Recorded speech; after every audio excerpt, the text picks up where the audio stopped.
Bram. Mhm. We are live on YouTube. All right. Oh, I heard that. And now let me go to Facebook. And of course, it bumped me out of our event. We'll get there. Technology. Okay. um, so you're live from yours, Yeah, it's not fine. Three Haunted. Okay. We have on Instagram, we have more people on mine. So I put Okay. it on mine, just so you Oh, know. okay. Well, Just sounds because good. I have a bigger following on my personal one. So, Okay. Gotcha. all right. We're going live on Facebook. Fingers crossed. I think we're live on Facebook. Wonderful. All right, here we go. It's showing me live. Yes. Look, it worked all three, guys. How fortuitous. Great. All right, here we go. What's up, goals, gals, and all of our vampire loving pals out there? Today, we'll be flying back into the world of Dracula with international best selling author and great grandnephew of Bram Stoker, Dacre Stoker. Dacre is returning to Three Haunted tonight. Documentary film called Father of Dracula, in which he has contributed years of research as well as serving as narrator for the film. Welcome back, Dacre. Ashley, everybody else, thanks for having me. This is so much fun to be here and talk about my favorite subject, Bram Stoker. But this case is new because it's my first attempt at a documentary film. So thank you guys for having me. So we were very excited. Had you on last time. We were putting our heads together. We had such a great time with you. So I'm so glad that you're here and we're able to discuss a new project that you're a part of. Now, I do want, because we are doing a live stream, I did want to show our listeners, viewers, the books that I have of yours. So You've got the collection going there. Good for I you. sure did. Absolutely. So I Yeah. have the sequel. Oh, wait, where is it? Dracula, the Undead.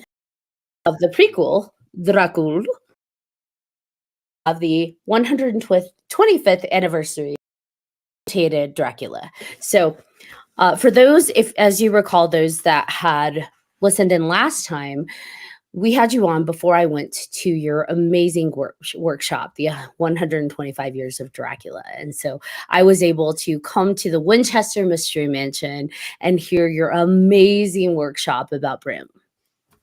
Wasn't that fun? And I think around that time, Ashley, I was just finishing up that 125th annotated edition of Dracula. I've just got to give the viewers and listeners a plug here because that's kind of gone under the radar.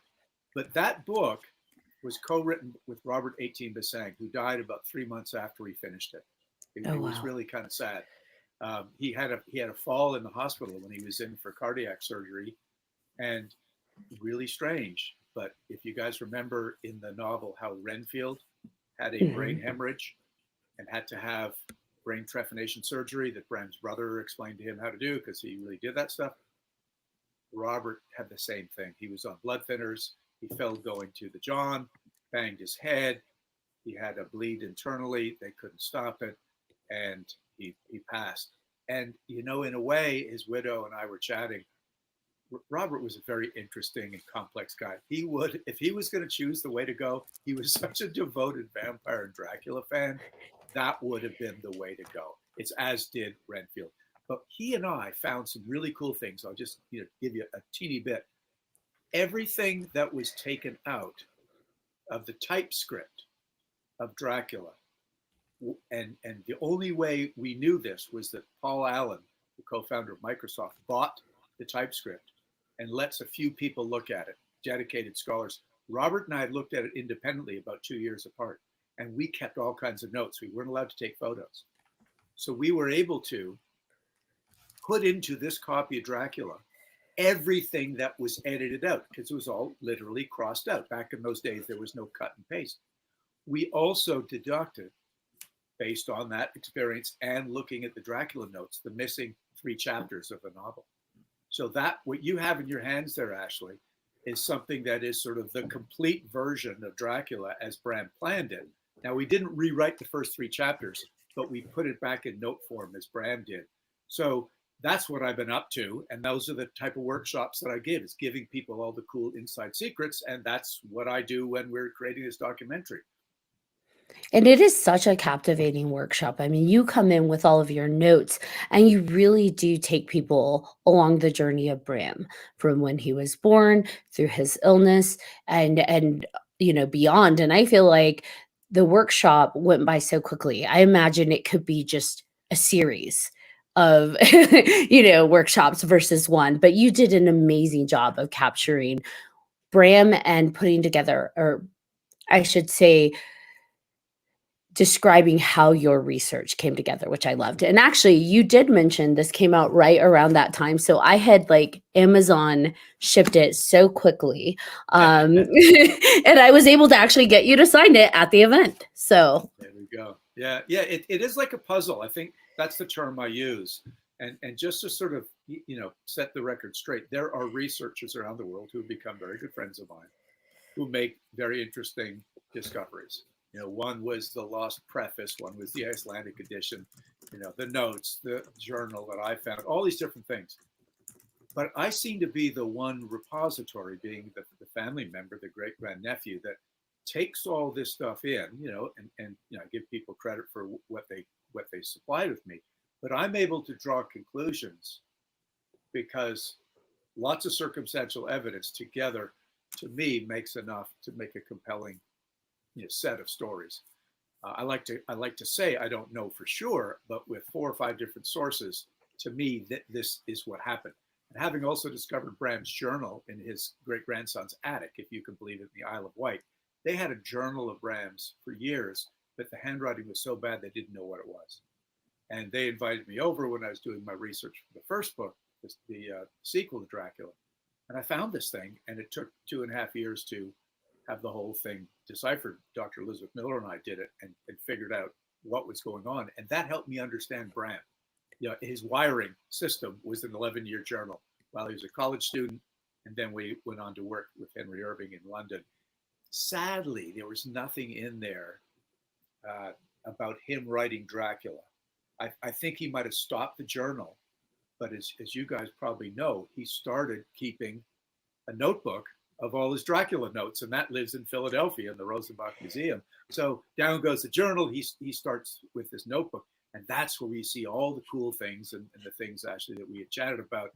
Why he started the story in Austria, not Transylvania. What made the change? Why the count was going to go to Dover, not Whitby? What made the change? All those kind of little subtle things. You've got to be able to look at those notes and cross-reference those to all the other little pieces of the puzzle. what inspired you to even start going down this journey of piecing together Bram's life and his history? I think it was really rooted in 25 years of teaching middle school and high school kids PE and science, and having a real fascination with how do you make people learn better? How do you teach them better? How do you get better performance out of them? I've actually coached all the way up to the Olympic level, and you got to get into people's head and figure them out. And I had that sort of desire to look behind the curtain to figure out people and get them on the right track or on a better track. And so my wife and I decided to start doing this with Bram's youngest brother, my great-grandfather, and we found a very interesting guy buried behind letters and newspaper articles and scrapbooks. And we decided let's do that with Bram. And of course, the rabbit hole, Ashley, for Bram was huge, because it was kind of highlighted by Dracula, but many other books. But also, he was really famous for being the acting manager for Henry Irving, who was the most famous Shakespearean actor of the time, both in America and over in England. So there was lots of things written about him, newspaper articles, as well as the reviews of the novel Dracula and his other novels. But they didn't just talk about the story. It was like, here is this wonderful mild-mannered Irishman. How could he have written such a sensational story that has scared everybody? And where did he get these ideas from? So that was the inspirations, getting to know your own roots and figuring out this guy that everybody else seems to be interested in, but I wanted to know the truth. I want to know the truth. You can't handle the truth. Now, did your background in academia, did that help you kind of even begin to determine how to tackle, where to start, how to organize it? You know, I got to take my hat off to real scholars who I was lucky enough to work with and learn from, both Robert Bassang and Elizabeth Miller. And my son, who's actually a PhD candidate in English literature, it's like, Dad, you can only put these things in. You have to have proof, resources. And so, actually, I straddle a little bit that world that I respect, and that is a world I sort of come from, but not at the university level and master's and PhD level. But I recognize that. But I also recognize that there's a heck of a lot more people who are more interested in sort of movies and stage plays and film clips and gossip and inside stories than they are academics who, just have to look at a certain angle. What is the motivation for this guy to write this thing? So I straddle both those worlds. That's my motivation, and that's why I've been to look at it. I'm not in one camp or the other. So I think I can therefore bring a compelling and interesting storyline when I do my lectures, as I approach this documentary film, when I help Chris McCauley and the Stokerverse make our RPG game and our card game and our board games. I'm not all super serious scholarly approach, although those things I am rooted in a bit, but I've deviated from that to make things a little more exciting. And you definitely do keep it exciting, don't you? I mean, even in the talking points that you sent us, you drop little juicy tidbits that were like, ooh, tell us more about that. Well, I figured we got to keep it interesting. I mean, I've had some cool adventures along the way. And, people tend to, once they get past what was it like growing up as a Stoker when you finally figured out that your great-granduncle was the guy that wrote Dracula. Okay, we go beyond that. What have you found out? Tell us some really juicy stuff. Have you had any weird experiences with people who want to take your blood? And the answer is to some of those things, yeah. So sure. I mean, there's all kinds of fun things we could talk about. The ball's in your court, Ashley. So fire away. Hold on, people wanted to take your blood. Is this on the vampire tours that you give? Yes. I mean, we were going to make fun of people like to take blood. I mean, it's voluntarily though. No. Not making fun, but I'm just, has anyone actually approached you and asked for yours? Yes. And I'll keep a straight face with this because at the beginning I didn't, but it was, in a certain city that is well known for having vampire culture and people that like to practice, voluntary blood exchange. And I think this was at a big ball, and I won't say the name, but the Anne Rice Vampire Lestat had a name partly to it. And when the liquor is flowing and the the red wine is flowing, you loosen up a little bit. And someone said, geez, if you're ever willing, boy, I would really like to have some of the high octane Stoker blood. What would it take? And I was, feeling no pain myself, but I thought, wait a sec, how do I get out of this gracefully? Because I'm not really into that. But I also don't want to, I don't want to be disrespectful.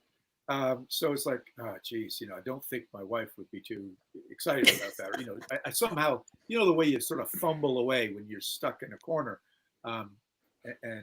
So that got me, that one. But it gave me good memories. But I also had this idea of somebody walking around with a little vial, yes, of the Stoker stuff. Maybe I could market that the next time I go and make a Red Cross donation. Now, do they ask you what your blood type is at all, or is that something that you make known to people? Because I know blood type is something that's tied to vampires. It's high octane Stoker. Well, we call it the V blood. Very good blood. V type. Very good blood. Of course, very good stuff. Yes. I mean, I love that they complimented you in the process. They're like, we need that high octane Stoker blood. Yeah. The flattery gets you almost everywhere, but it does not get you Dacre's blood. You get the blood. But I was aware of all this stuff in my I mean, in a different level. As an Olympic coach, I knew there was blood doping going on, steroids and all that stuff. But the blood doping was a really interesting thing. My guys never did it, but it's people who go to high altitude and really get your blood, really churned out, so you're sucking up as much oxygen as you can, and you take out some of the blood, and then you go off to your competition at regular level, and then the doctors put that high octane blood back in you. So it did make me think about, Olympic blood versus vampire blood. What would I like to have if I really needed it? I mean, vampire blood apparently gives you strength and powers, and depending what, mythology you believe in. So Hell, I mean, the recovery rate is really fast. I mean, just when you ever see these guys get cuts, boom, they almost come back instantly. So that would be great, the Olympics, but it all depends on what they're testing for. If they're not testing for vampire blood, we could get away. Maybe I gotta suggest that to the Romanian team when I go over there. You have Vlad the Impaler and Vlad the Olympian. So and it gets pole vaulting, right? I was gonna say it got me thinking about like what events are we talking about here? Like what events do sword vampires? Fighting, yeah. He stays away from javelin throwing. He's like, nope, we don't go there. Or archery. Yeah, I mean, look, all that stuff is where it started. I mean, literally, I'm going off track, but the sport that I did and coached was the modern pentathlon, was sword fighting, pistol shooting, swimming, running, and riding horses. And that's the stuff that the medieval kind of courier did to be a successful warrior, all the way up till the early 1900s. And then, of course, telecommunications took over and jeeps and so on. But that's what I did. So I can hold my own if I have to go at it with Romanian vampires. Well, and I imagine that helped when you're writing the stories, right? Because you actually understand what goes into all of that.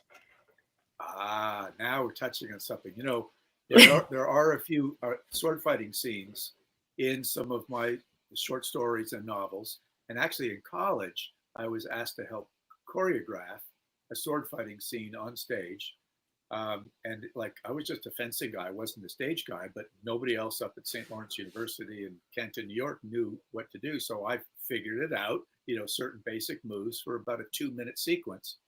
And the funniest thing happened to me though, I was walking downtown with my girlfriend, and there on top of one of the frat houses, in the winter with lots of snow everywhere, was one of the two guys that I was coaching in this sword fighting scene, drunk out of his mind or high as a kite, something, with one of the stage props in his hand. And all the fraternity guys were down below going, stop. He's up there, fighting ghosts or something. And the police had to come, the fire guys had to come. And I'm walking by going, oh God, that's my guy. You're like, I didn't teach him that. Right. I had nothing to do with that whatsoever. That's not proper saber technique. I don't know what he's doing. That's right. You shame the Stoker house. So now you've hinted at Bram's sexuality, and I'm curious, what can you tell us about that? Well, I mean, on the serious side, lots of people have drawn conclusions about Bram Stoker's sexuality. I say lots, a few biographers, because he wrote a letter to Walt Whitman, who back in those days was, he had been married, but he was gay. Nobody knew it too much until he started writing and started doing rather promiscuous poetry. And Bram, during his sort of years of coming out of his shell and becoming an athlete, was a big 6'2" physical guy, and was very into the science of phrenology and physiognomy, which is that whole idea of your facial characteristics show your personality and so on. And he wrote this letter sort of bearing all to Walt Whitman, saying your freedom, your sense of freedom is incredible, the way you express yourself. And two biographers in particular sort of reference that as, Bram must have been the closet homosexual because he's kind of palling up to Walt Whitman. And the way I read that, and after chatting with his great-grandsons who were raised by Bram's son, they said, yeah, there's nothing farther from the truth. Bram was a man's man. He was chasing after women all the time. But his whole take on Whitman was his confidence to write whatever the hell he wanted. And he was able to do so in America because it was a much freer society, both literally and socially. Remember, Bram was a Protestant, brought up in very conservative Catholic Ireland, moved to England as an Irishman. That would have been very difficult. They're always under scrutiny. So I bring it up, and it will be discussed, Ashley, in the documentary, because it's an issue that people like to talk about. They say, oh, and he was friends with Oscar Wilde as well. Well, he was a gentleman, and he was polite to Oscar Wilde. He was friends with William Wilde, Oscar's older brother. They were classmates. They were in the Philosophical Society together. And as a matter of fact, their mother, Lady Jane Wilde, was Bram's literary mentor.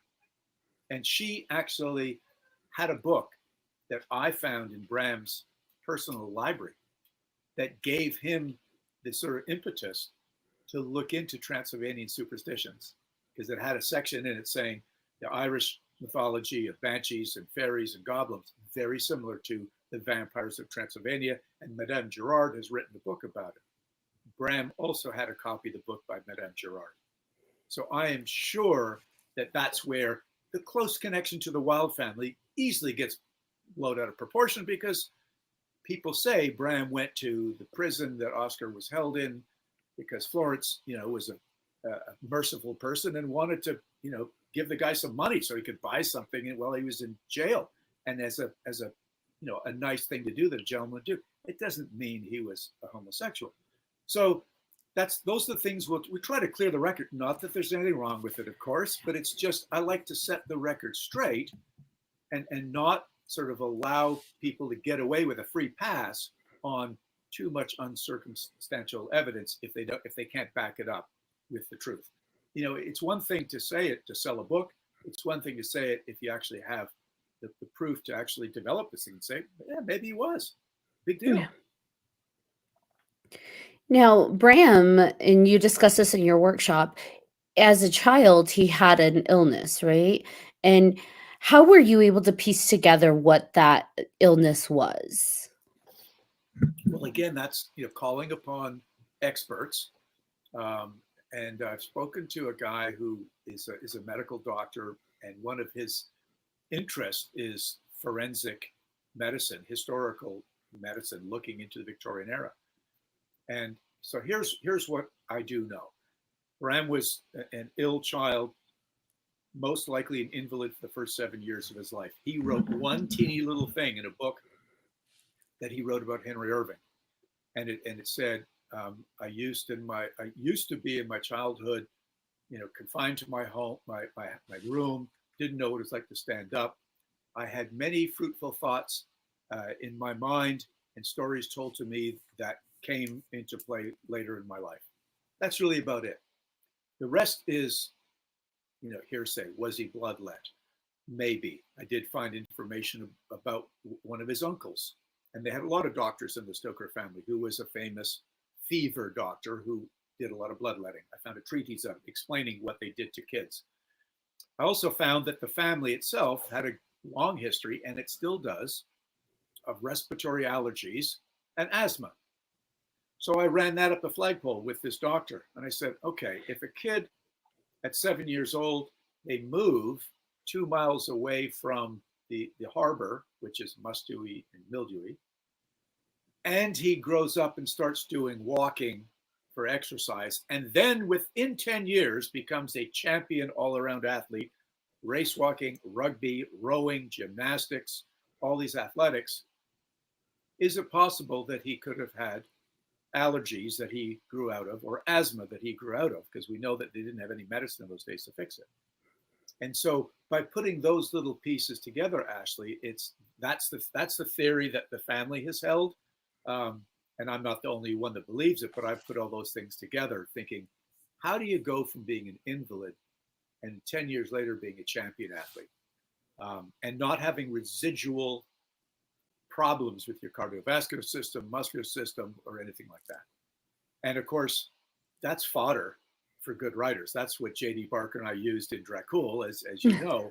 Yep. It was how do you recover? Well, we turned that into, well, maybe there was some supernatural blood that is involved, and maybe the nanny's involved, and all that super strong vampire blood we talked about a few minutes ago, you know, has something into play with making Bram Stoker a champion athlete. And then he's got to pay the piper, like as you always do. You know, you can't get away with this. So that's how he actually runs into vampires and realizes that all this crap is, you know, is real, and Bram Stoker needs to write a book about it to warn the world, and that's why he writes Dracula. Which is fun. I mean, all of the different avenues that you could have gone with Bram and creating that prequel, you chose that route, and I thought that was fun. It reminds me a lot of the sequel, tying in pieces, right, of the real world, the things going on with the theater, and you know, his fictional world that he created. I love that you married those two together really well. Well, if you think of, I mean, I say think about it. My co-authors and I thought about that a lot.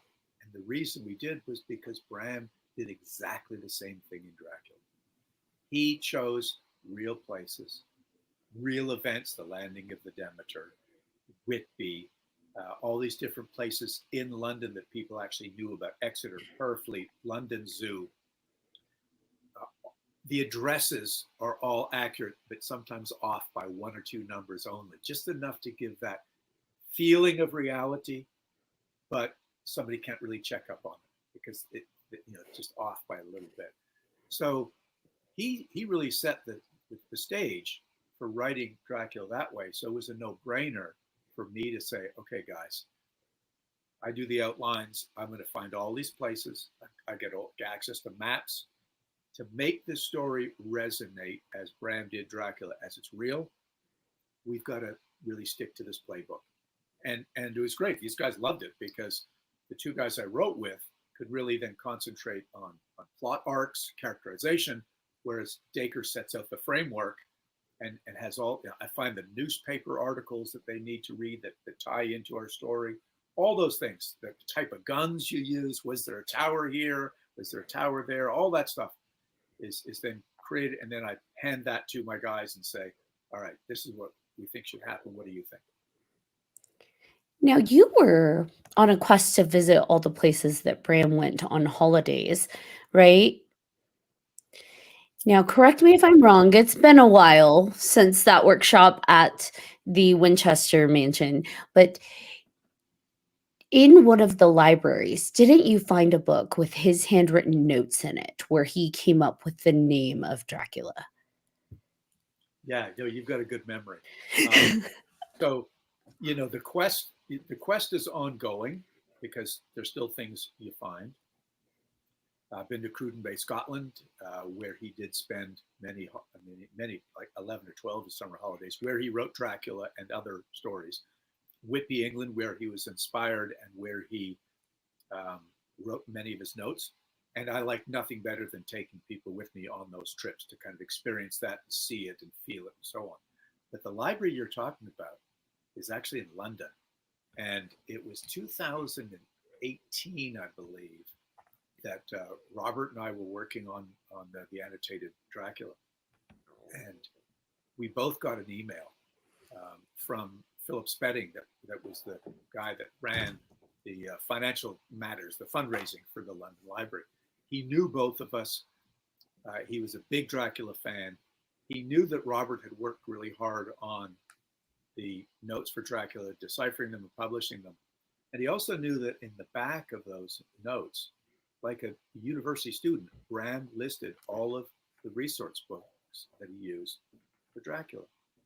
Well, Philip thought, God, you know, I'm just going to walk through my library. We know Bram was a member there, but because of bombing and fires in World War II, they didn't have their records.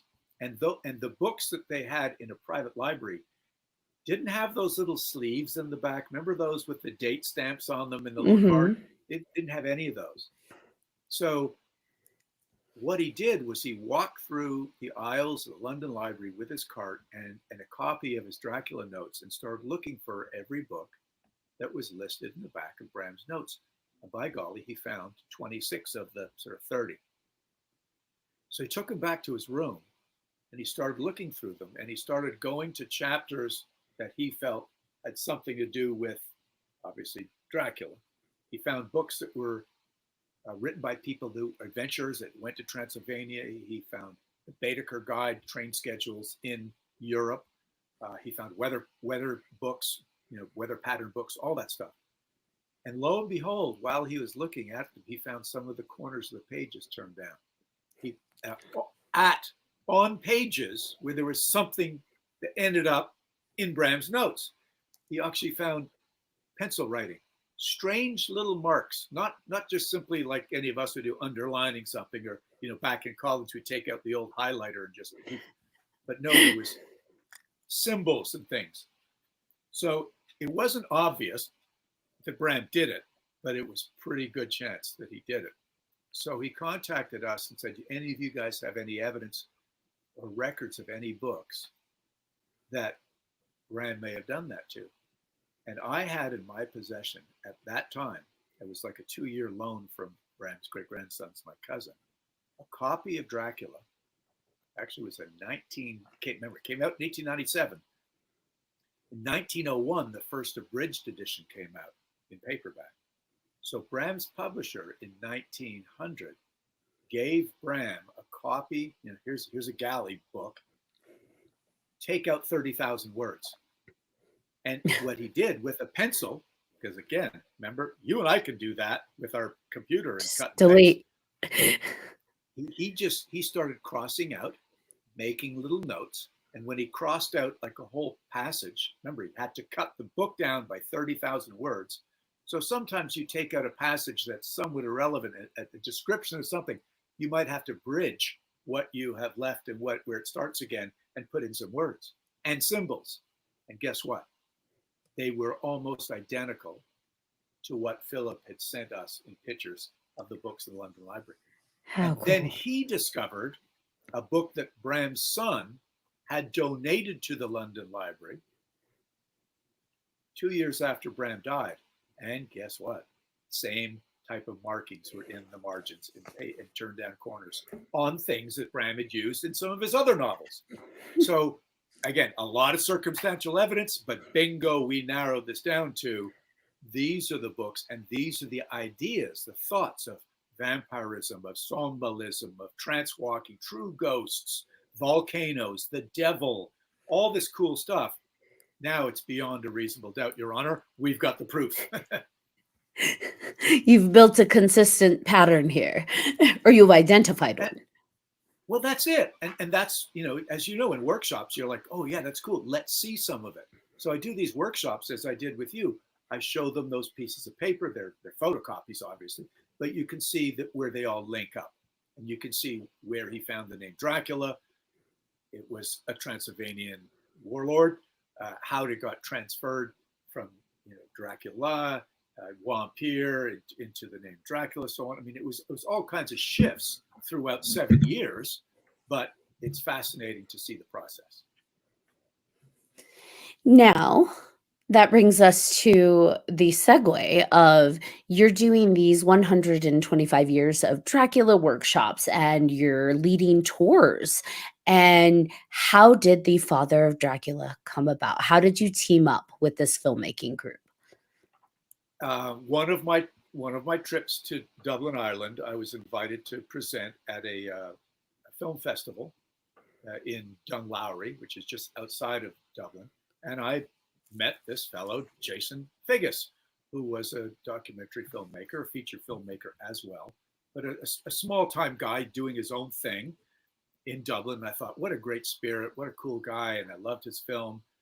And he has since, this was, like 10 years ago, he has since done bigger things, but he still loves to come back and do projects that he has complete control over from literally, he sometimes does the camera work, he does the directing, and he brings his friend in, John West, who does a lot of the writing and the publicity. And we just always thought about, and we just kept in contact. Hey, we got to do something about Bram Stoker one day. And maybe we'll get a pitch together and somebody will pay us a bunch of money and we'll go film in all these places that I just mentioned. And we had a couple of pitches and it just never came about. So we said, what the heck? Let's just do it. We're going to need a little money. That's why we've got this thing going at Indiegogo to pay for some editing. It costs time to go into big time studios with good software.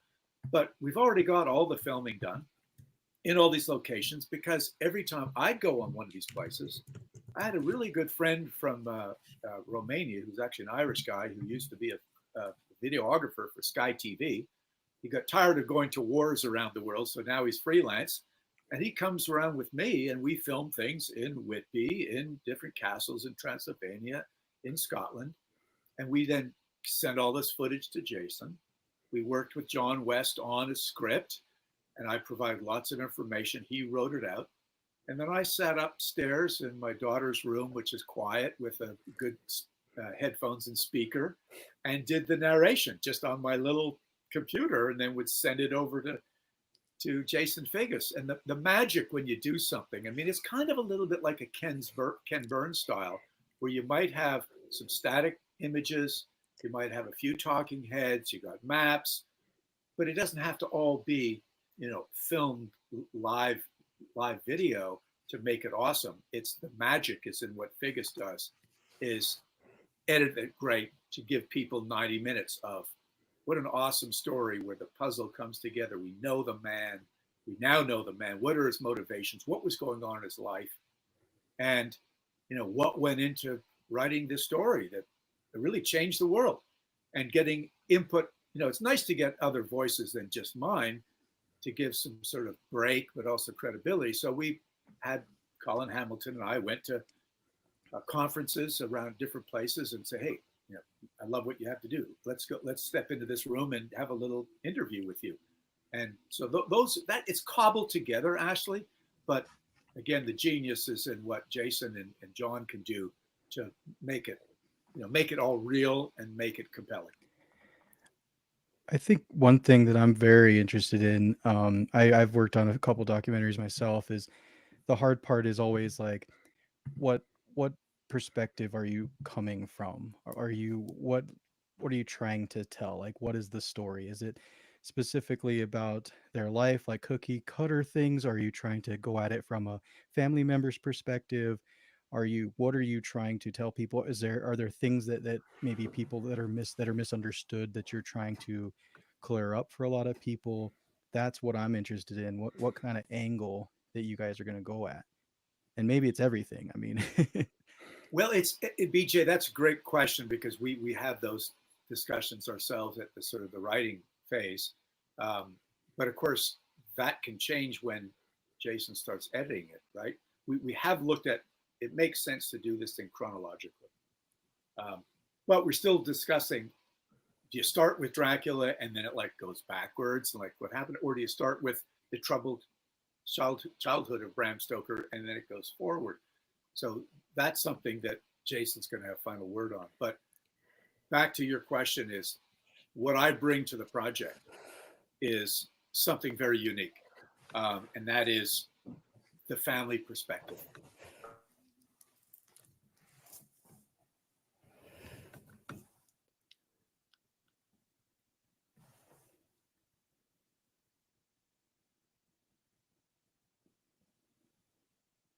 Did he freeze for you guys?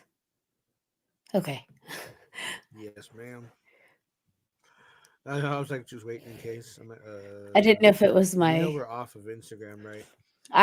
It was streaming off, like it wasn't streaming the full thing, so you couldn't see all of our faces. You could just see the center part. So geez.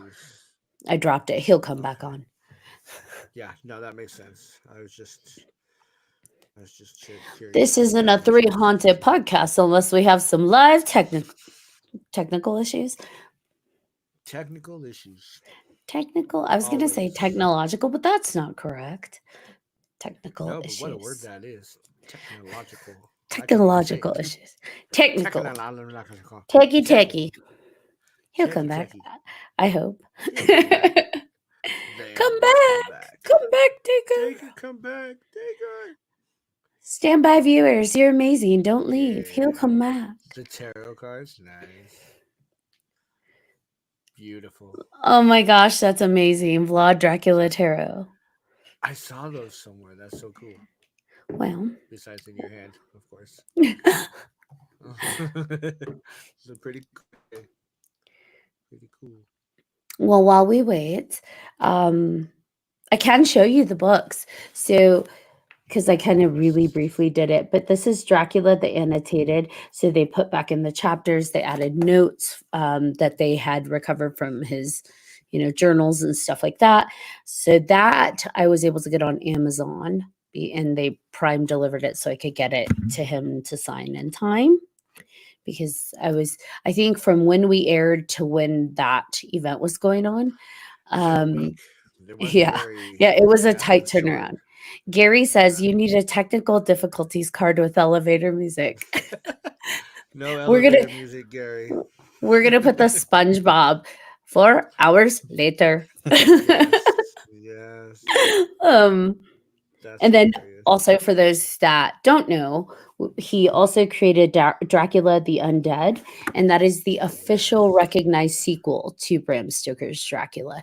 So he Yes. used notes that Bram had left after the fact of what would have been a continuation of the story. Mhm. And Didn't so he that's say cool. that? Did he say that they were thinking about making a movie, or I They were can't working remember. at that time on making a movie either of the Yeah. prequel. I think it was of the prequel, which is Yeah. Yeah. Dracul. So he Yeah. wrote that with J.D. Yeah. Barker, and it's the prequel to. Yes. Yes. Um, Yes. That's right. and I love it because it says even immortals have their beginnings. Dun, Dun, dun, dun. dun, dun. That's cool. So Hell yeah, yeah. all great books, all great reads. I do love in Dracula the Undead. You would think that Dracula or whoever is a villain, but he creates a female antagonist who is the villain. And she's amazing. She's well written, and you love to hate her. Like you just love to hate her. So Those are my favorite. yeah, Mhm. yes. So That's cool. I wanted to ask him, and I don't know if he would like ask him about the Renfield stuff because we talked a little bit about like the childhood and the Right. family. They deal with mental illnesses, right? They had a, but how kind of Renfield came around, and I wanted to know if he had seen the new Renfield movie or if that's something that He we can stepped away ask from. him. Yeah. yeah. Also, hi Gary. Is that Goosebumps, Gary? It's It sure goosebumps is. scary. Yeah, I gotta. You can't just say Gary. It's not Gary. It's No, Goosebumps, Gary. it's the Right. goosebumps Gary. It's the only Gary I know. So for those that are listening, uh, Dacre emailed me, very sorry, had a power surge. I'll be right back. So he is coming back. Dun, dun, dun. Or is he? Because you're never supposed to say I'll be right back. I'll be right back.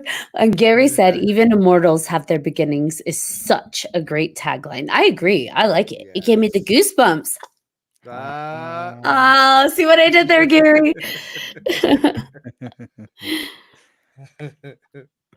I have way Just too much fantastic. fun being punny. Punny, punny. I He actually. says, he says, my anonymity is blown. I didn't know that about all the Dublin stuff. I've been to Mm, Dublin and it was amazing. It was for a high school band trip and yeah, nice. got to kiss the Blarney Stone and all that. Oh, It was super Ew. cool. Do you know how Yeah, many people have kissed that? you got to do it though. I No, I mean, would not. it was I would supposed not to gotta do it. Sanitize. it's supposed to grant you eloquence, but nope.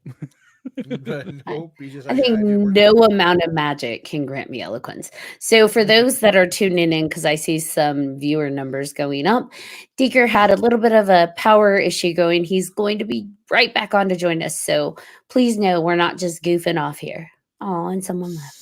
They're Sit like, tight. no, Aw, no, you're not Dacre. Who the hell are you? hanging with Deeker. So, Yes. yes.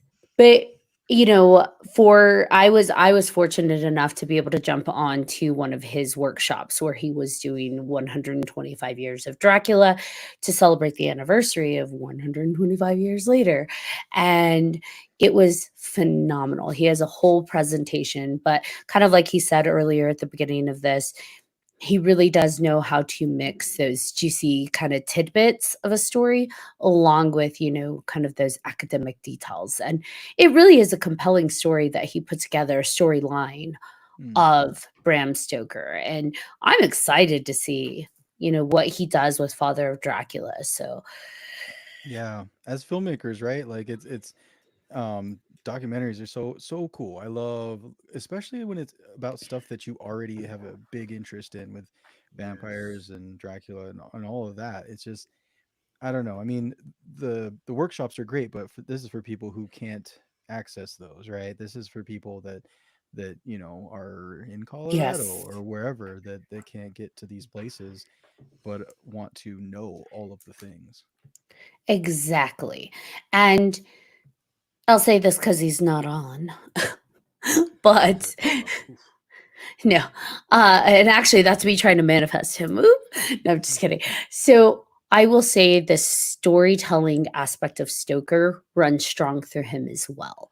Because when he's presenting, it's not dry, it's not dull, it's not boring. He really is a captivating and compelling storyteller. So the fact that they brought him in to narrate this documentary, I think is brilliant. I think it's fantastic because how he delivers in his workshops, I think is definitely that hype, that excitement is going to carry through as he narrates through this documentary.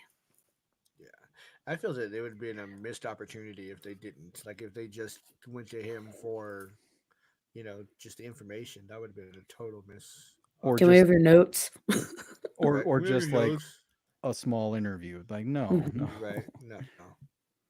Like He's the man. Get him on he there. does carry the passion and he does carry the excitement. And I mean, he's dedicated how long to researching Bram and going to all of these places that Bram visited.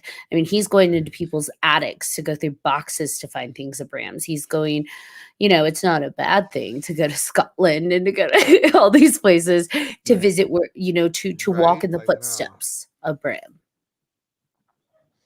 No, that just, and that was the other thing I wanted to ask is like, obviously he's going to all these places for the documentary. I think it's a difference, right? That's why I love travel, and that's why I recommend everybody to leave the country, leave where you're from, and go somewhere new. Because when you're in another country, especially when you're tapping into the past like that, you just have such a different vibe. You have such a different connection to it, where a book will only get you so far. Obviously, you have your own imagination, but when you're in those places, when you're in Ireland, when you're in all of these cool places that are very different, for it only enriches your own imagination, and it makes it more realistic and more rich, right? And so I don't know, I think that's what's going to be the big thing that's also going to help. Well, and he's really gone out of his way. He talked about fictional places that are just accurate enough, but still deviated that Bram created this world. I don't think he talked about it in the episode, but I know during his workshop he mentioned how he actually found based on mapping, based on like landmarks within Bram Stoker's Dracula. He found where Dracula's castle would have been GPS coordinate wise. And he visited that spot.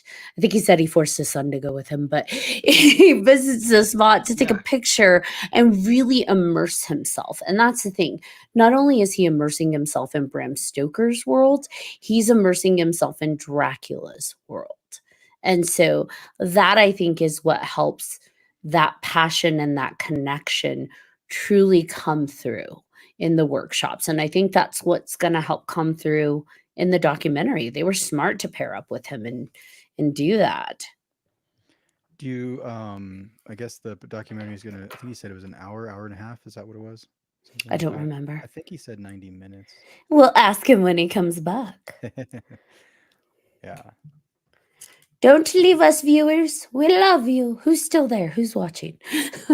I am. Well, somebody left. Now there's Well, I'm two. leaving. He said I'm leaving. BJ. I mean, he did say to leave the country, so BJ, come back. BJ, come back. Gary, are you still there? Gary, anybody? Hello? Maybe you should have muted your mic, BJ. It sounds like you're going potty. Uh-huh. Dang it, BJ. Not again. I don't think he heard us. What's up? We said maybe you should have muted your mic. It sounded like you were going potty. I should say. And I said, not again, BJ. I was just pouring a drink. It's okay. Don't Uh, nothing like that. nothing like that. Yeah, I don't have a lav mic on where that would be an issue. So It was very loud, though. apologies. I probably should have muted it. Gary says, I'm here. Yay! Thanks for not leaving us, Gary. Yay. we love Gary. Because if you leave me, I will find you. She Still will. waiting for Dacre. We appreciate him coming on, and we understand technical issues come up. So hopefully his power will come back on quickly.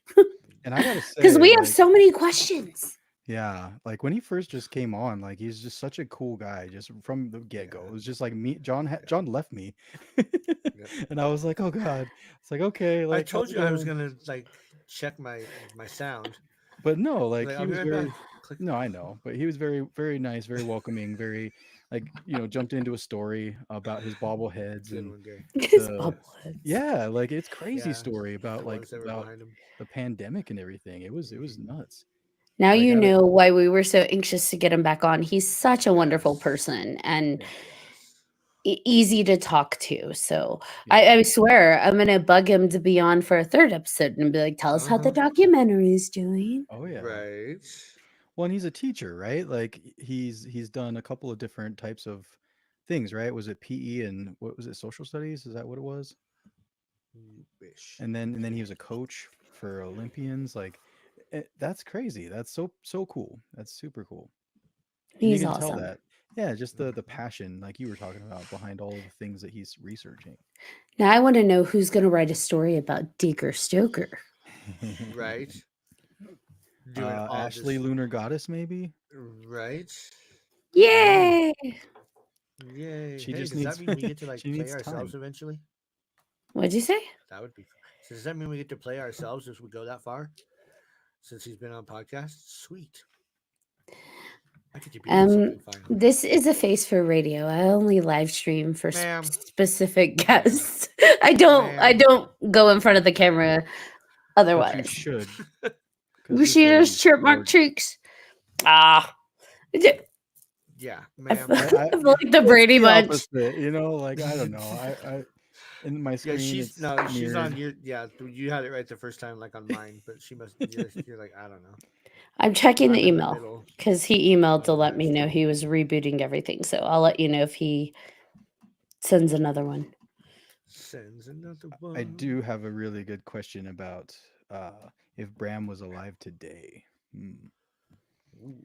Like how do you think that he would navigate social media? Like how Well, would I'll his be whole Dacre for now, and I'll answer that for you. sure. Bram would not be on social media. He would not do any interviews. He would be on one, maybe one like nationally televised thing Yes. for 1 hour, One and night that's it. only. Well, I mean, let's look at just what we've learned from Dacre and like some of the stuff I learned in the workshop is that Bram very much liked personal letters, like private correspondence. He was very much a creative. He liked to be a part of the Lyceum Theater and helping that, come to fruition and writing and just I feel like he very much existed internally and also creatively. So I don't see him being like trolling on TikTok, but I could be wrong. Getting into He's the arguments one with that comes people up with like, online. yeah, arguing with people online. He comes up with a new dance. Oh, Yep. The all Bram, kinds of stuff. it'd be called the Bram, Yep. the Blod. It'd be the what's Bram. what's the Yes. what's the Bram or the Vlad? Yeah. Oh, Oh, that's not a good O.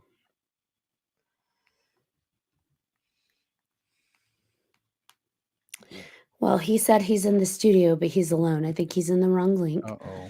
Give me just a Uh-oh. moment. I'm going to email it to him. We Okay. got this. We got this. And oh yeah, John, you would like this.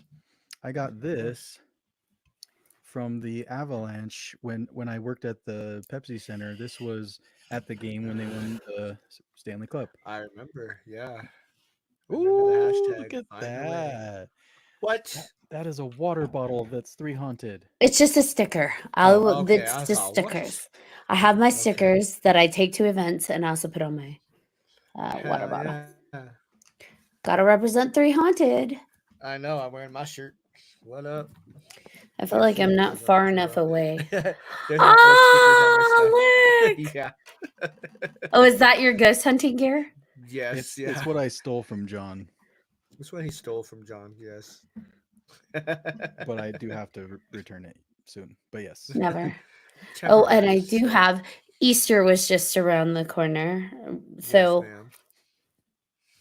The bunny. I know. I need to it's get a a bunny. 3 haunted bunny. I like Because the bunny. some bunny loves 3 haunted. It should be Yes. Bunnicula for this episode. Bunnicula. You know, I'm going to just Yes. put little fangs on it. Thanks on Yes. him. Yes. My little I love 3 Bunnicula. haunted bunny. And all our viewers, you too could get your 3 haunted gear on 3hauntedpodcast.com. Shop now. We have bears, we have bunnies, hoodies, t-shirts, you Hats. name it. Name it, you got it. Stickers. Bears beats Battlestar Galactica. Oh wait, wrong thing. I'm going to shameless plug while we're waiting for Dacre to come back on. I sent him the link. Hopefully he'll be able to get back in. And I'm wearing my Count Dracula Dixon flannel. So that's pretty Very cool. It's got a little Heck yeah. bat here, and it's fun. Nice. It's got some blood on here somewhere. I don't know. Somewhere. Comes with Very cool. some random blood on it. I don't know.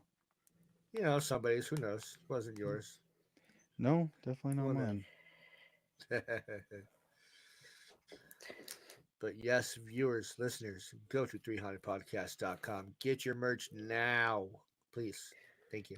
Yes, and we have some exciting things coming up, right? I'm about to get a backpack. This one that I'm wearing is a heavyweight hoodie. It's super soft. It fits really well. The arms are decent. So just so you guys know, it's cozy. It's long. Very warm. Heck yeah. Very warm. I like it. We got this. Oh, Kind of. it's coming. He's coming. As we all hold our breath. Ashley froze too. I've been holding my breath for 15 minutes. Can you Oh no! We can hear you. We just can't see you yet. I see you guys. We just Oh. had we had some incredible weather earlier in the day, and we just had some massive power surge. The internet went out. I thought it was gone. I could use my phone, but I couldn't use Wi-Fi. And then You must be on the East Coast. oh yeah. I've got to. I have some family on the East Coast. They've been telling me about the crazy storms over there. So, Yeah, we had tornadoes flying through this area. Yet Oh last my night and gosh. early this morning. So, yeah, That's anyway, awful. I'm really sorry, guys. But that's out of my okay. control. We'll keep going. Your video for whatever reason isn't loading. Hopefully, it'll kick in. But we can hear you, and so we'll keep going if you're okay with that. Uh-oh. Did his sound go too? We spoke too soon. Dacre, if you can hear us, we can't hear you. You might try and leave and re-enter one more time. Oh, we got 2 Dacres. Oh. Two. Twins. Oh, God. Well, I see one of each of you guys. Maybe I should turn my phone off or shut this Wi-Fi down to save bandwidth here in the That might south. help. So let's see what We've happens. got duo Dacres. And now it's back to 1. Okay. I merged. Nobody's not You merged. We Can you we hear can me hear you. anyway? Yes, we can't see you, but we can hear you. And as long as we can hear you, that's great. All right, BJ, you had a question for Dacre. Oh God. Okay. So was it the one about current times? How do you put together, how do you like the story arc of the whole documentary, right? Like where do you start? How do you manage that telling of the story from what perspective? Was that what you were getting at before I got cut out? That was one of the I think questions. so. Yeah, and how not just the perspective, but the fact that you get to narrate the whole thing. That's I think what Ashley's point was, that they chose somebody who has that perspective, has the Stoker in them that can really tell a story. And I think that's what Ashley was saying, that's going to make it successful. Right. Can you hear me okay now? Absolutely. Yes. Okay. So first of all, the perspective really helped in the providing with John West of the information so he could work some magic with his script. And it's unique perspective because I've gotten it from his journal, from actually talking to Bram Stoker's great grandsons who were raised by Bram's old son, their grandfather. So I get some inside scoop on what Bram was like as a father, what he was really like behind the scenes at the Lyceum Theater, what were some of the thoughts in his mind about the intense research that he did on all of his books. And it wasn't just Dracula that he did a lot of research on. So I wanted that to come out, BJ, as, you know, he wasn't just a one-hit wonder. He was a guy that really was very diligent in everything he did, from managing a theater to changing the way the role of the theater in society. But he also put some special magic into Dracula, and that was this incredible research that resonated to people in England who were already interested in the occult, who were interested in mesmerism, in seance, in tarot card readings, in spiritualism. I mean, this was the time of Arthur Conan Doyle writing Sherlock Holmes, but he was still a big spiritualist, as was Bram and his buddy Mark Twain. So I wanted those things, behind the scene things, to come out in the telling of this story. And it really, I wanted it to be, who is the man behind all this, and what events in his life, as we chatted earlier in the show, the childhood illness, the hearing about bodies that were buried prematurely and crawled out of a grave. And so what were the events in his life, and how did those lead into his writing of Dracula? Even the train travel across America. You know, he came here 8 times with the theater. That means 16 Atlantic crossings. That also means traveling all over the US. He had a map he kept on all the train routes, exact distances to get everybody to the right train station in time, and trucks were waiting for all 100 people from the Lyceum Theater, crews and everything else. What did Bram do in the Dracula? He had all the train schedules figured out for the characters to go from London on the ferry to Paris, to Munich, to Vienna, to Klausenberg, and Bruce Streets of the carriage schedules. So I wanted people to see that it wasn't by chance. This man was living these things earlier in his life, and then it became his labor of love to bring it to reality while he wrote the horror story. Where do you and the filmmaking team envision that this documentary is going to be released? Like, ideally, or just at this point in time, what is the plan for once it's complete? Where does it go? Yeah, wonderful question. You know, we're looking at sort of a 90-minute documentary film. So that, you know, that itself puts it into the potential for film festivals. It puts it into perspective of maybe it can be sold to a History Channel. Maybe they want to chop it up and use more editing, and you make a couple of episodes with it so you can throw commercials in. Right now, the three of us are just thinking, get the thing done as well as we can, and let's plan a very cool release. I hope somewhere in Ireland or England. Ireland, where Bram was born and raised. The Bram Stoker Festival in October would be wonderful in Dublin. It would be very cool also maybe in Whitby, England. Something like that is, part of the iconic tapestry of the novel.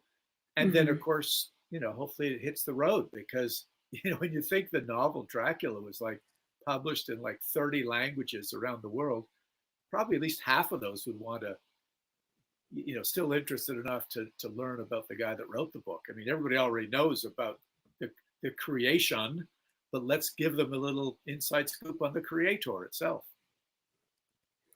And people are definitely fascinated with the creation. Dracula has had so much influence on the vampire genre itself, on all of the attempts at spin-offs, right? If I call it a spin-off, we have the Bela Lugosi Dracula, we have Nosferatu, which is tisk tisk for taking the storyline. But it definitely, it has been the forefather of so much of the vampire genre.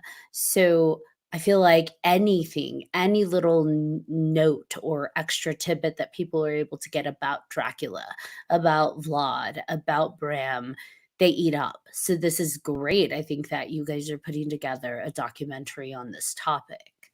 And it is fed by the fascination in the world about the vampire, not just the vampire on film, because as you just said very well, he is depicted, she, they, them, depicted in many different ways, and have been since 1922 with the Nosferatu. And I will say, even though, and this is for the record, okay, Ashley, I did a lot of research with my son, the PhD candidate, to write an article in Scream magazine about the Stoker family perspective on the whole court case. And I learned an awful lot. What I wanted to know about was what was Florence's real position versus what were people really talking about.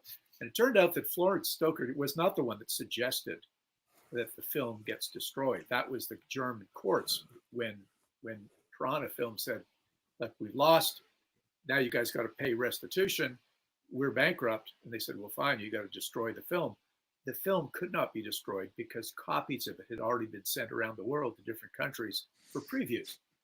And the Independent Society of Authors, who were fronting Florence the money to do the court battle for 2.5 years, they said, we've had enough. We're not going to do any more court battles. It's over. And so thank goodness, even though Florence made her point and set precedent, legal precedent, this was the first novel to movie copyright court case that happened, and it was won in favor of the estate, the author's estate. So that was a good thing.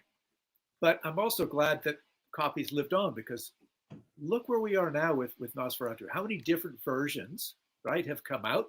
In 1979, Werner Herzog did one, and we're just about to have another one coming up very soon, which I'm excited about, because I got nothing against Bela Lugosi and Christopher Lee, and Gary Oldman, and Jack Palance, and everybody else that played Dracula. But I like the gnarly old stuff, where the Draculas are ugly and they're, as Bram described, they're not the sexy, Rob Pattinson. Nothing against Twilight, but that's just not, Bram's thing, and it's not mine. It's great for vampires, but we do owe a lot to that. It keeps it going. But I think every now and then it's a good move to bring people back to the beginning and say, you might love all the blood and guts and the gore, but this is where it all started.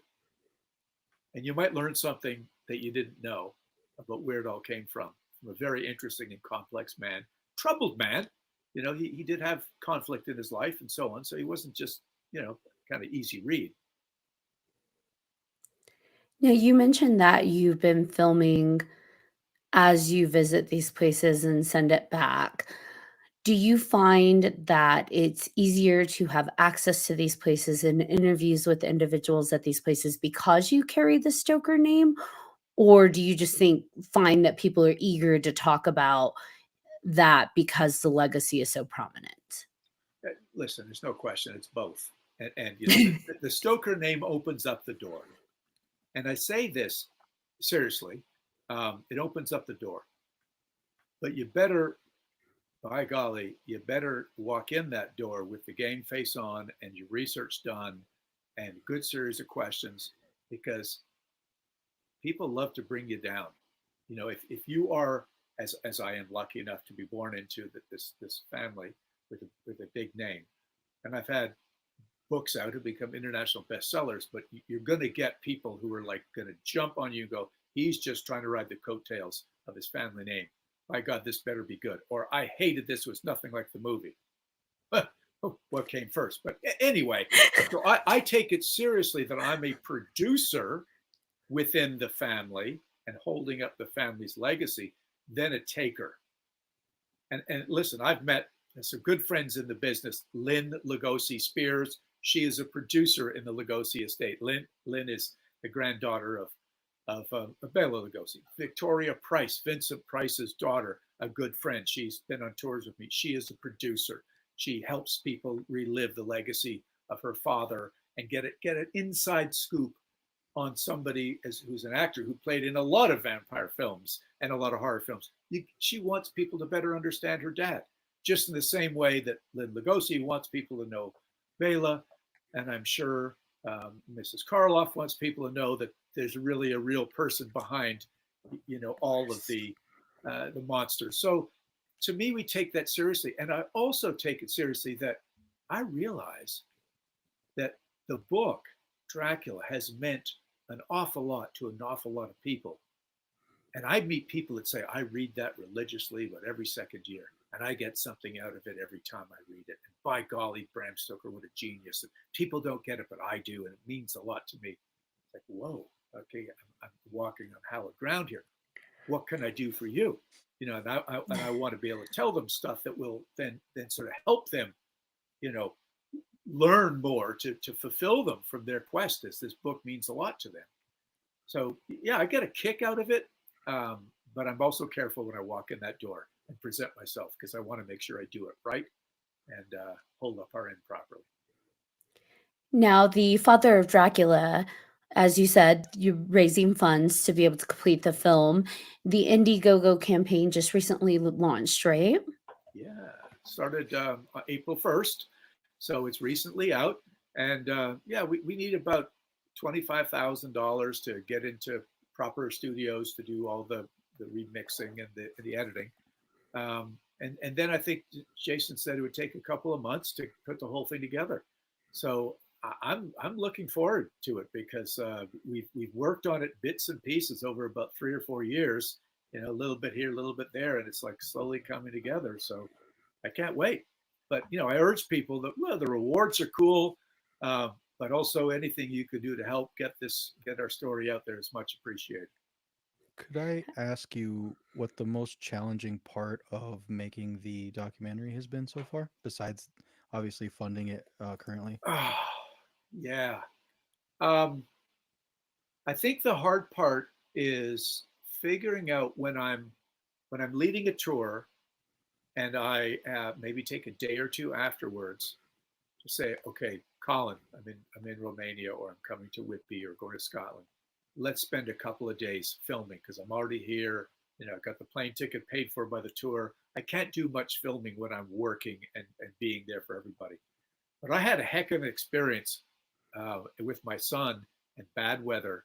That was the toughest part, getting to the top of an extinct volcano in northeastern Transylvania to find the actual location of Bram Stoker's fictional castle based on the coordinates they left in his notebook. And we had 1 day to do it, and the weather was terrible. We went anyway. And if any of you guys have ever been at high altitude, when there's thunder and lightning in the area, you realize, you know, you probably shouldn't be there. But It's terrifying. We needed to be there. Yeah, we needed to be there. And, you know, GPS wasn't working. Cell phones weren't working. We found the spot. You know, we kind of planted the flag. So really, BJ, it's getting the right footage. I'm not a filmmaker, but I have a pretty good eye now for what I want to depict, how I'd like to tell the story to people. So it's like, hey, Colin, you got to be here. We got to take the shot. We got to do this castle from here. He'll figure out the angles and the lighting and everything else. But it's how to turn my thoughts and ideas about how to tell the story about what Bram Stoker found in a book that somebody else wrote, so that we can show, here's a book from the library, and this is what the volcano is like that he found, or this is the trail in the Borgo Pass that he found. It was in this book, and here it really is. Getting that together and then delivering it to John to write it into the script, and then to Jason to, which he hasn't done yet, to edit the whole thing together. It's that puzzle thing, BJ. Oh yeah. Now, on this journey of piecing together Bram's life and writing the sequel and the prequel to Dracula, is there anything that you've learned about yourself in the process? I need to drink more fluid when I'm really hot in Romania, because I got a kidney stone a few years ago, which I've never had before, and I'm told because you let your idiot self get dehydrated and probably drank too much iced tea or whatever it is. You know, like you can't find a toilet everywhere, so I just don't drink so much all the time, right? But I suffered the price, and that's another story for another time. It's not in the documentary, but going into the hospital in Targovishta and having to lie there on a gurney next to all these ladies having the ultrasound done with their babies, you know, in their bulging stomach, and I'm sitting next to them half naked with something over me, using the same freaking ultrasound machine with just a little bit extra jelly on my lower parts to find out if there's a bloody stone in there or not. Oh no. That was what I learned. Drink the damn water, Dacre. Don't put yourself through that again. So take care of yourself. Well, yeah, I mean, look, it's not easy. People think, oh, it's glamorous, but it's not easy. You go to strange places, and I begin to understand the language. I can't speak it, but it is listen. Probably the best word of advice on a serious note is learn to be a good listener, to understand people, watch the body language, figuring out what they're saying. On one of my trips over there, I was paid to go over by the Romanian government to talk about the tourism business and how they can do a better job kind of capturing and capitalizing in a good way, a positive way, on the whole idea of vampire tourism. And I listened as well as I could, but they never told me until 15 minutes before this conference and the news media were there, I was not going to have my laptop or a power stick just stick in. I was going to have to do this all in the seat of my pants. Wow. And so I was sitting in, with the other speakers with the simultaneous translation going on, talking to one guy next to me who was Charlie Oddie, who's a brilliant filmmaker, does Wild Carpathia. He says, I said, well, Charlie, where's your memory stick? Where are you sticking this in for your talk? He says, there's none of that, Dacre. Didn't they tell you? I said, no, they never told me anything. So I had to get up in front of a couple hundred people and all news media and just, really winged it. But as you can tell, I can blab with the best of them. So that wasn't so hard. But yeah, that's be prepared, listen well, know your stuff, and be polite. I do have one question in regards to that. Like, you've done a lot of traveling, you met a lot of people, and you've done things through social media. How do you think Bram would navigate the world today if he had to release his book in a world of today with social media and all of the things? How do you think he would, what do you think he would do? Well, I'll tell you something, BJ. Bram was ahead of his time when it came to technology. He was a guy that knew also how to work the press for Henry Irving. He's very popular with the press, but he knew when to, turn them on, turn them off. He had a typewriter, which was ahead of his time. He utilized things in the novel Dracula, like a camera, like a searchlight. All these things were very, very advanced for their time. So I think he would be somebody, because he knows the theater, he knows how to do publicity. I think he would be one of those guys, figuring out how to get influencers on TikTok and Instagram. He would figure all that stuff out. He would have, more than one iPhone, probably like Ashley does, and all kinds of different Well, I think actually you're probably pretty conversant in all social media and probably have many devices. I think Bram would have had all that too, because he was up on that stuff. Um, interesting guy, and I do want to make sure that before we close out, at some point, I want to ask you guys a question here, because I've been the one getting grilled on this, which I like. I've enjoyed it, but you guys have got to know Bram an awful lot. I know even before our chat this time and even last one. And you also got a filmmaking background. And one of the things that I am seriously pondering, but it's not my job, but I get to give input to Jason, is as much as you guys know about Bram Stoker now, you know he died in 1912. The book had been out a little bit. It wasn't super popular. Dracula was not on stage yet. Lugosi was, long away. He didn't get going until 1924 on stage, and then 31 the film. You got a documentary that we've been talking about, and BJ's been asking great questions. But what do you think is a good way to wind it down or to leave a message at the end?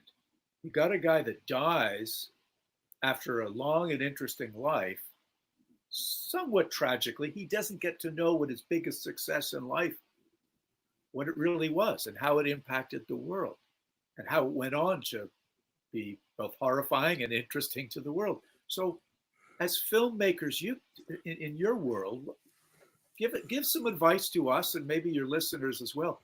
How do you think this thing should wind down, this documentary film? Because I know Jason's going to be listening, and he always takes little bits and pieces from what fans like to say. But I'm going to throw it back at you guys for a moment.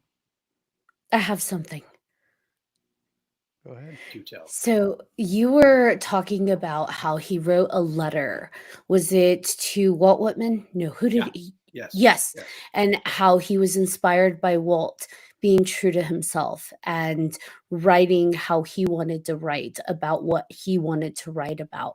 So maybe ending it with that letter to Walt while you have, video overplay of what became of his legacy, of Bram Stoker's Dracula in film, of 125 years of Dracula, like to show that because he was true to himself and all the work he put in, although maybe he didn't see the success at that point in time, he was true to himself, what he looked, up to in Walt, because he also lived that within himself. His legacy did continue, and it created, it became that impact. It created a whole darn genre and continues to carry that genre. So maybe something like that. So before we go any farther with BJ, if Jason uses that, do we have to pay you anything, Ashley? No, I give it freely.